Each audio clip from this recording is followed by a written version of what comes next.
tudo bem? Estamos de volta aí com o programa Pontuando e hoje nós estamos com um título um tanto irônico, baseado numa pesquisa que eu fiz com a IA, pedindo até que a IA fizesse um poema, depois escrevesse à maneira de um articulista socialista ou comunista, se fosse o caso. Sociedade dos problemas inexistentes. Bom, o fato é que depois eu prossegui na pesquisa e achei mais interessante fazer um texto pesquisado por mim mesmo, enxertado com aquela porção de outros textos achados de outros analistas e de livros e de sociólogos, antropólogos, filósofos, economistas. Por quê? Porque eu vou falar da sociedade dos problemas inexistentes. Olha bem, não existe uma sociedade com problemas inexistentes, né?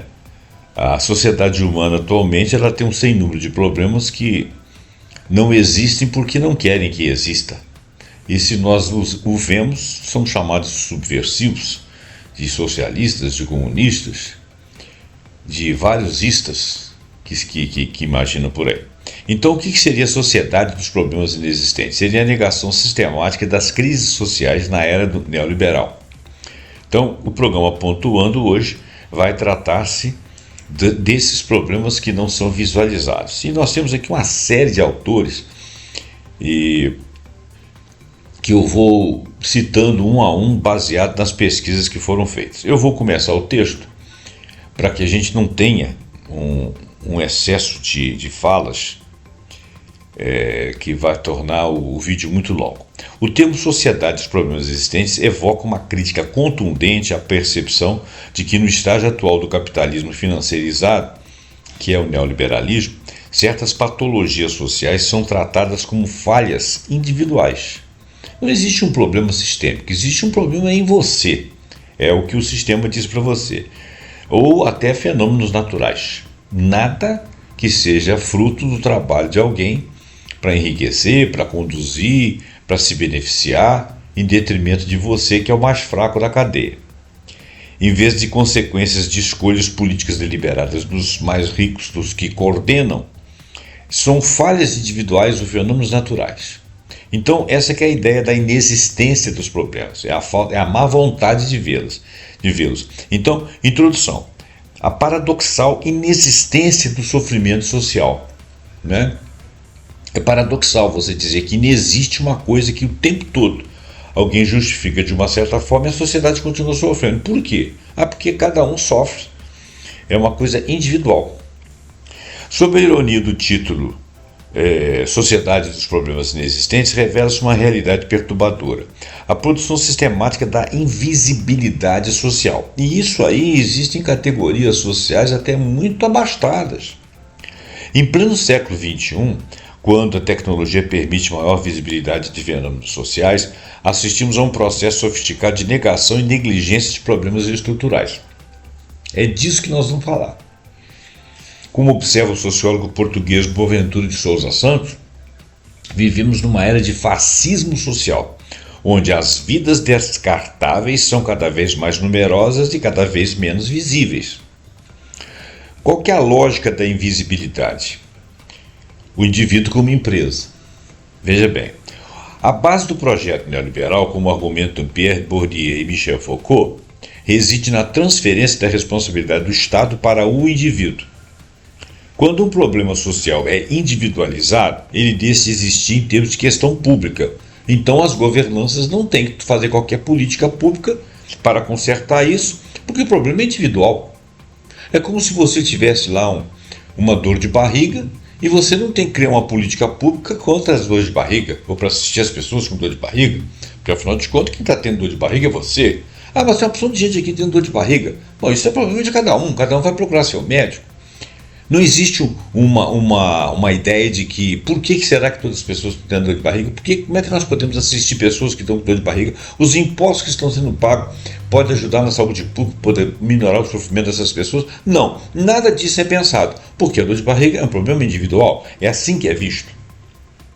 Então, a mão invisível e a desresponsabilização. Por exemplo, a Margaret Thatcher, famosa, ela disse que não existe essa coisa de sociedade. O que existe são homens e mulheres individuais. Quer dizer, ela estava preconizando que daqui para frente elas não raciocinariam com questões de sociedades. Portanto, questões sociais não existiam. Existiam questões individuais. Quando alguém tivesse algum problema, esse problema era desse alguém, igual o caso da dor de barriga. Essa calhorda, quando ela morreu, foi festejado no Reino Unido, lá na Inglaterra. Agora, o mais engraçado é o seguinte, que ninguém a deteve. Ninguém a deteve. Ela ficou governando anos a fio, fazendo todas as transformações, as piores possíveis para a sociedade. Ela acabou com os partidos de esquerda, né? Ela acabou com a economia inglesa em prol do cidadão, né? O neoliberalismo começou ali a ser implantado com a força de mão de ferro, que ela era a dama de ferro, né? Então, essa premissa fundamenta a ideia de que o desemprego ou a pobreza não são problemas do sistema, mas sim uma falha do capital humano, ou a falta de empreendedorismo pessoal. Quer dizer, se você tem péssimas políticas, implementa políticas que não estimulam a criação de empregos, ou de comércio, ou de indústrias, e por isso falta postos de trabalho, isso não é um problema da sociedade, nem é um problema do governo. Isso é um problema pessoal, que não tem lógica. Se você restringe a atividade econômica por causa das suas políticas, se você não é atrativo para que alguém crie indústrias lá dentro e gere postos de trabalho e, por sua vez, se desencadeiem comércios paralelos, etc, etc. Se você implementa uma coisa que vai contra isso aí, o problema deixa de ser individual, o problema foi criado por você. Então você que tem que resolver com políticas públicas. Mas você não vai fazer isso porque você consegue iludir meia dúzia de imbecis de que eles são culpados da sua própria tragédia, né? Ela conseguiu isso junto com Ronald Reagan. A opinião de Byung-Chul Han é o seguinte: o filósofo sul-coreano, em sua obra Sociedade do Cansaço, argumenta que nós passamos de uma sociedade disciplinar para uma sociedade de desempenho. E nela, os problemas sociais como o burnout, a depressão, falta de emprego, desajuste de emprego, você está longe demais do local de trabalho, você não consegue se fixar porque você fica cansado, você não tem estudo preparado, você não é preparado para aquilo, as empresas não te dão aperfeiçoamento. Nada disso é problema social.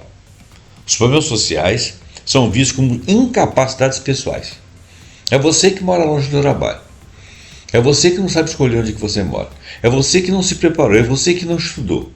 É você que não correu atrás para arrumar algum lugar que tivesse emprego para dar conta do que você conhece. Quer dizer, você é o único que pode gerir a sua própria vida. Não é fruto de uma exploração sistêmica. Não é fruto de uma política ruim de governantes que são a favor dos poderosos. Não. O problema é seu. Essa é a ideia do empreendedorismo individual. E o Byung-Chul Han acusa isso aí. Arquitetura do descaso. Mecanismos dessa invisibilização. Retórica da meritocracia radical. Ou você merece porque você fez esforço, ou você não merece porque você não fez esforço. Não interessa, o seu ponto de partida é diferente. Se você saiu com uma poupuda poupança, com família estável, morando muito bem localizado, estudando nas melhores escolas, se você vai competir com um pobre degradado, e você chegou lá, o mérito é seu, você aproveitou a sua oportunidade. O outro que não teve oportunidade para aproveitar, ficou para trás, mas por demérito dele. Porque ele, sabendo que tinha menos, tinha que ter corrido muito mais atrás, como se fosse possível ele conseguir isso. Quer dizer, você coloca um manco das duas pernas para correr com o atleta e culpa o manco da sua desgraça. Então, o projeto neoliberal, conforme analisado pelo geógrafo David Hartley, transformou desigualdade de resultado estrutural em falha individual. A falácia meritocrática, amplamente desconstruída pelo sociólogo Michael Sandel em A Tirania do Mérito, 2020, que é um livro que inclusive eu tenho, converte problemas coletivos em déficits pessoais. O Sandel demonstra como a retórica do ascenso meritocrático serve para justificar a desigualdade, enquanto estigmatiza os perdedores do sistema. Olha bem, a retórica do ascenso meritocrático serve para justificar a desigualdade. O ascenso meritocrático é porque você foi mais capaz. Então você merece mais. Não interessa que eu sou mais bem alimentado, que eu sou mais bem criado, que eu estudei em melhores escolas, que as políticas todas me favoreceram, em detrimento dos meus concorrentes. Eu tenho mérito, eles não têm. Então isso fica justificado eu ser desigual. Ele está a menos de mim, porque ele merece estar a menos de mim, porque ele não consegue fazer o que eu faço. Só que não explicam que o que eu faço teve N insumos. É muito menos mérito meu do que mérito de um sistema que me favoreceu. Isso não é explicado. O neoliberalismo parte disso. Ele não quer saber, ele rasga. Ele diz que não existe isso, então são problemas inexistentes. Os problemas existem, mas para eles não existem. Eles funcionam como se não existissem. E o neoliberalismo está se espalhando com essa mentalidade. Então a financiarização da vida é despolitização social. A economista Mariana Mazzucato, no livro O Valor de Todas as Coisas, ela revela como o sistema financeiro contemporâneo redefine o que é considerado valor. O que é valor? Atividades extrativas retiradas direto da natureza, sem valor agregado na indústria, ou atividades especulativas, aplicações financeiras, que incluem a exclusão do trabalho por obter ganhos e lucros, são valorizadas. Então, isso tem valor. Agora, o trabalho de cuidado, educação, serviços essenciais são sistematicamente desvalorizados. Então, esses não devem ser bem remunerados. Quem tem que ser remunerado é o capital, não o seu trabalho de cuidar das coisas, de edificar, de tratar de doentes, de cuidar de crianças, de educar, né? Isso é desvalorizado. De criar emprego, de gerar trabalho, gerar postos de trabalho, isso não é valorizado. Então, valor é o que se ganha sem fazer força, para quem tem capacidade de ganhar sem fazer força, que são as atividades que você simplesmente minerou, achou, vendeu, não refinou, não criou produtos com aquilo, não entrou numa indústria que por sua vez foi para outra, foi insumo para outras indústrias, nada disso, não criou uma cadeia. Você vendeu a coisa in natura, pegou o minério e vendeu in natura, pegou o óleo, vendeu bruto, vendeu a laranja, não o suco, porque o suco tem que ser processado. Nada que tiver que ser processado será trabalhado. Não tem valor. O valor tem que ser automático. Então, e atividades especulativas, juros de aplicações financeiras. Esta redefinição produz uma cegueira seletiva. Problemas que não se convertem em métricas financeiras tornam-se inexistentes, né? Então, se você não consegue medir qualquer ganho com aquilo, ou se o ganho daquilo é custoso, ou se você tem que fazer um recebido e um pago, se você tem que fazer um caixa, não interessa, não tem valor. Epistemicídio e silenciamento dentro da arquitetura do descaso. Olha, epistemicídio é a destruição, ocultação ou desvalorização sistemática das formas de conhecimento de povos ou grupos marginalizados. Por exemplo, indígenas, negros, algumas mulheres, algumas cuidadoras, algumas senhoras, imposta por uma cultura hegemônica, ou seja, aquela que cala os grupos minoritários, geralmente uma cultura eurocêntrica, né, que é pretensiosa, que acha que conhece tudo e não conhece porcaria nenhuma, mal conhece a ponta do próprio nariz, que considera superior e universal, e ela desconhece que o centro de excelência dela também existe no resto do mundo, e que atualmente no resto do mundo esses centros de excelência têm sido mais excelentes que os centros deles, porque eles pararam na soberba, enquanto os outros continuam lutando. Então isso resulta numa inferiorização intelectual, apagamento cultural e violação dos direitos humanos de certas sociedades, que são vistas como descartáveis. A filósofa e política Nancy Fraser identifica no neoliberalismo uma crise de cuidado, não se cuida de nada, deliberadamente inviabilizado. Aquilo que cuida não interessa. Em Fortunes of Feminism, de 2013, ela argumenta que o capitalismo neoliberal depende, mas nega a reprodução social. As crises de saúde mental, o burnout, o colapso de sistemas de apoio comunitário são tratados como problemas privados, pequenas comunidades particulares pessoais. Não são falhas sistêmicas. Eles não querem ver isso dentro do sistema. O sistema não se interessa por isso. O sistema é voltado para os privilegiados. Então, o capitalismo neoliberal depende de todos esses cuidados, mas ele nega a reprodução social, né? Exemplos de problemas sistematicamente ignorados: financiarização da moradia. Economistas como Satya Sassen apontam que a crise global de moradia é frequentemente tratada como falta de oferta. Agora, na verdade, ela é resultado da transformação de inúmeros imóveis, bairros inteiros, em ativos financeiros. O cara compra como aplicação do dinheiro dele e não aluga. Ele espera valorizar numa possível oferta lá na frente. Então não tem moradia, porque aquilo ali é mantido fechado, porque ele não quer alugar, não quer perceber qualquer valor por aquilo ali, porque interessa para ele aquilo ali como uma aplicação de um ativo. Aquilo é um ativo financeiro para ele. É uma aplicação, vamos dizer assim. E quando aquilo valorizar, ele vende e fica trocando. Se alguém que comprar quiser morar, mas normalmente quem compra também especula. Então, o resultado é a transformação de imóveis em ativos financeiros. Aí você para de ter oferta de moradia. Então a justificativa não é falta de oferta, é falta de consciência. O mecanismo, por exemplo, fundos de investimento que compram bairros inteiros aumentam o custo da vida, né? Porque aquilo que sobra, que virar aluguel, faz um aluguel mais caro, e expulsa populações tradicionais, que é chamado de gentrificação. Então o camarada compra um pedaço de terra lá, onde tem várias sociedades, várias pessoas mais simples, bairros populosos e mais simples, eles compram tudo ali dentro e põem as pessoas para fora, né? E o que é pior, mantém uma boa parte das unidades fechadas. O precariado é a uberização, dentro da ideia também de arquitetura do descaso, a invisibilização. Então, por exemplo, negligência. Governos muitas vezes ignoram os processos de gentrificação, tratando como dinamismo imobiliário, enquanto a população de rua cresce de forma exponencial, sendo tratada apenas como um caso de polícia ou um caso de assistência social pontual. Assistência social essa que eles não gostam que venha do Estado. Isso é o mais interessante. Agora que vamos para o precariado e uberização.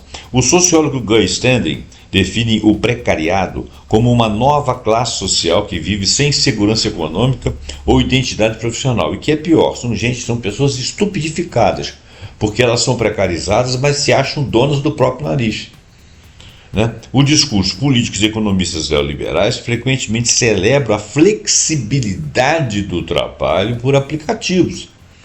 A flexibilidade, leia-se, não te dou nada.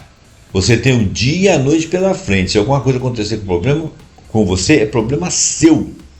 Eu não te dou nenhum tipo de segurança. Se seu carro quebrar lá no Uber, você não trabalha. Se você tiver uma dor de barriga, você não trabalha. Se tiver que ser internado, você custeia. Não existe nada para você. Essa flexibilização é ótima, porque isso dá liberdade. Liberdade para você se ferrar e ele ganhar muito. O discurso celebra a flexibilidade do trabalho.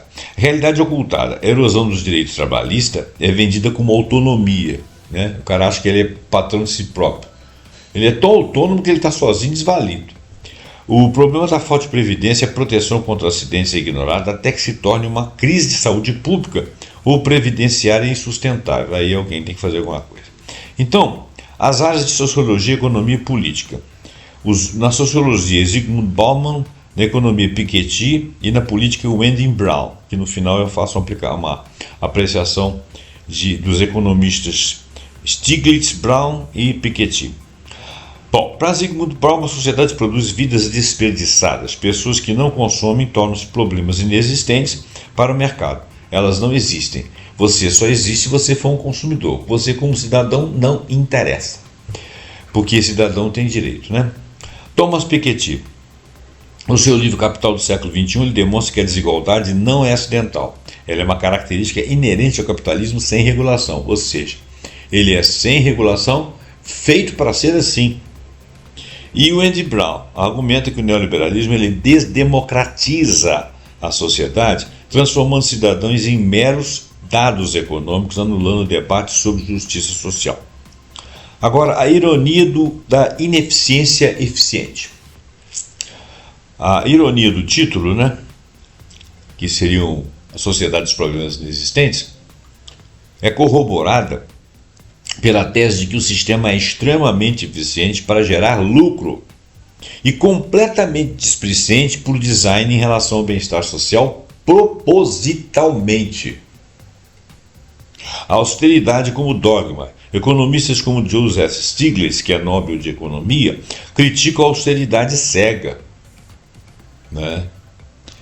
Ele argumenta que o corte de gastos sociais é frequentemente apresentado como uma tecnicalidade neutra. Não é neutro, claro que não. Escondendo uma escolha política de proteger credores em detrimento da população. Quer dizer, você paga a dívida pública, né, que são credores, e porque ela é securizada. Então não pode deixar de pagar. Mas então aí a atividade econômica diminui, você tira de onde? Da educação, da saúde, da assistência social, né? Então você privilegia credores em detrimento da população. Silenciamento de dados. Em alguns casos, a desonestidade ocorre na própria coleta dos dados. Mudanças de metodologias de cálculo de desemprego ou de linhas de pobreza podem fazer problemas graves desaparecerem das estatísticas oficiais da noite para o dia, dependendo da forma como são observados. A negação da realidade social é a ferramenta mais sofisticada da manutenção de poder. Se o problema não é nomeado, ele não pode ser combatido. É como se você não soubesse que ele está acontecendo. Então, quer dizer, é forçada essa não visão, essa invisibilidade. Problemas inexistentes na contemporaneidade. Vamos falar de casos exemplares. Epidemia de solidão. O sociólogo Eric Klinenberg, em Palácios para o Povo, livro de 2018, revela que os estudos dele revelam que a epidemia de solidão como problema de saúde pública em sociedades hiperindividualizadas existe. É crucial. Apesar das pesquisas mostrarem impactos da mortalidade equivalentes ao tabagismo, dessas pessoas que são que são solitárias, né? Que é inclusive uma pesquisa de Holt e Lundstad, de 2015, as políticas públicas raramente abordam a crise no tecido social dessa questão da epidemia de solidão. Então, é uma coisa que tem tantas mortes quanto o tabagismo, mas não é visível. Precarização existencial. O antropólogo David Graeber cunhou o termo bullish job.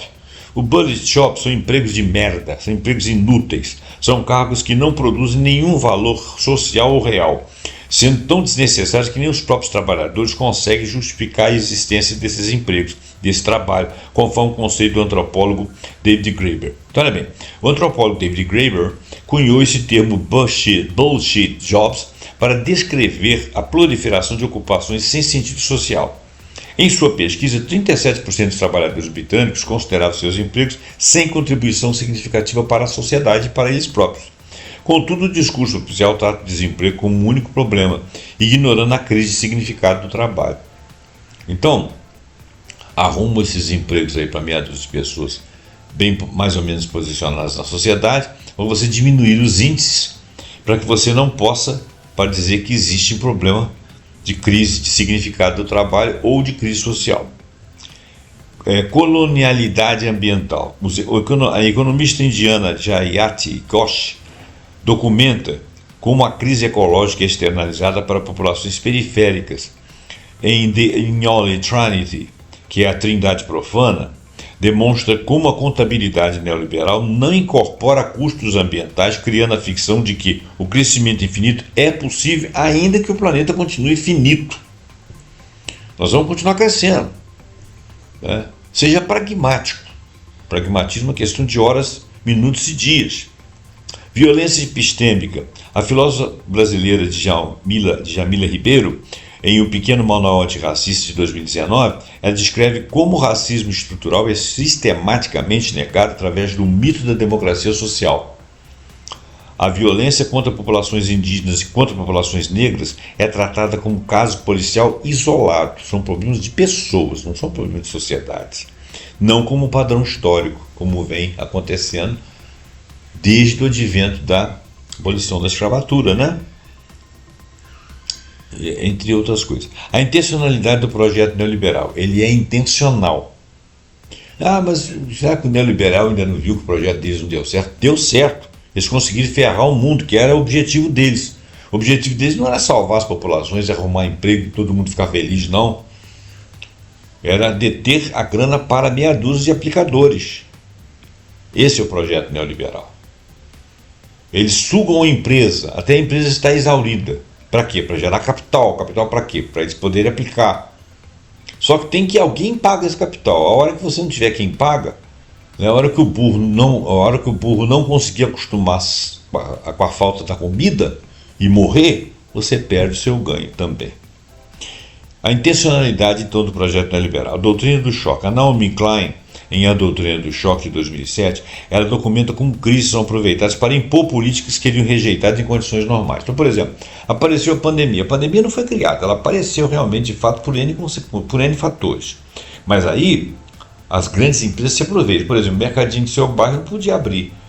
Mas o grande supermercado que tem uma plataforma para vender dentro da internet, ele consegue entregar na sua casa em 2, 3 horas e vende para você uma fatia de pão, vende para você um pão com queijo, vende para você uma mortadela, sei lá, vende uma coisa para você que chega na sua casa, né? Porque você não pode sair de casa. Mas tem pessoas que podem sair de casa para entregar para outras que precisam daquilo. E tem uns que estão trabalhando online e estão mantendo ambientes lá onde refrigerados, onde as coisas de comer e etc. estão ali dentro. Então, eles se aproveitaram dessa capacidade de estar pulverizados na internet, conseguir fazer publicidade, as pessoas estarem na internet, vender para essas pessoas, em detrimento dos mercados de bairro, que estavam com suas portas fechadas, não tinham como repor estoque. Ou até estavam perdendo estoque por validade. Então, essa é a doutrina do choque. Quando acontece alguma coisa que bagunça todo mundo, entra os oportunistas e vão ganhar dinheiro com alguma coisa. A criação de estados permanentes de emergência serve para normalizar o normal. Então, está sempre faltando alguma coisa, Aí entra aquele cara que fez faltar para poder vender mais caro. Né? É igual aquela brincadeira do Black Friday, né? É a metade do dobro, né? Captura democrática. O cientista político Colin Crouch, acho que é Crouch mesmo que fala, Crouch, cunhou o termo pós-democracia para descrever sistemas onde formas democráticas são mantidas, mas o poder real reside em elites econômicas. Então, tudo aparenta uma democracia, mas o poder está na mão de elites econômicas. Nesse contexto, os problemas que afetam os não ricos perdem prioridade política. Claro, porque os ricos são aqueles que têm o poder real, eles são a elite. Os problemas dos não ricos não interessam, né? Eles preferem que essas pessoas consigam falecer, para desaparecer das estatísticas, inclusive, e não perturbar o eterno Éden que eles vivem. Economia da atenção. O sociólogo alemão Hartmut Rosa, no texto Aceleração, de 2015, ele analisa como a aceleração social impede a reflexão profunda sobre problemas complexos. Você não tem tempo de parar para observar os problemas, porque você não é burro. Você vai raciocinar sobre as faltas e sobre o quanto que as pessoas estão sem saber que aquilo ali é direito delas, né? Mas você não tem tempo para pensar nisso. Enquanto você não tem tempo, eles vão passando o rodo. A sobrecarga de informação produz indiferença por saturação. Você não consegue mais pegar mais uma informação para decodificar. Resistências e contranarrativas. Primeiro, estatísticas subversivas. As organizações como a Oxfam produzem relatórios anuais demonstrando que 1% dos mais ricos detém mais que o dobro da riqueza de 6,9 bilhões de pessoas. Nós somos 8 bilhões, né? 1% detém mais que o dobro da riqueza de 6,9 bilhões de pessoas, 1%. Essa estatística desafia as narrativas oficiais do progresso generalizado. Se você tem progresso, se você está crescendo, só as elites, só 1% mais rico é que está ganhando. Você está acrescentando muito pouco ao seu bolo.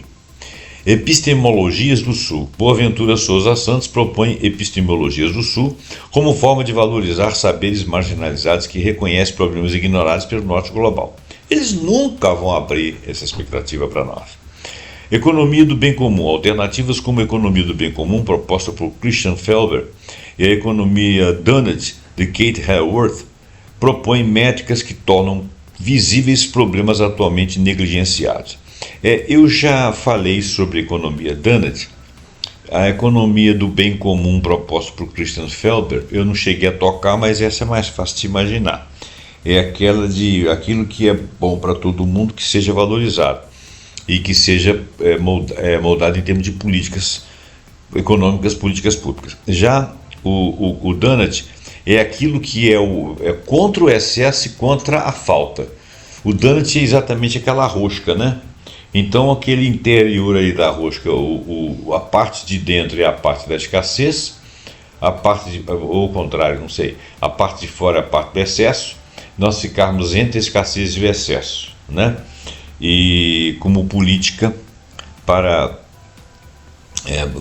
propor métricas que mensurem os problemas. Então, essa é a ideia. Conclusão. Recusar o termo inexistência. A produção de problemas inexistentes ela não é acidental, ela é uma estratégia. Como observou o geógrafo brasileiro Milton Santos, há muitos anos, ele já é falecido, a globalização é de fato a produção do falso.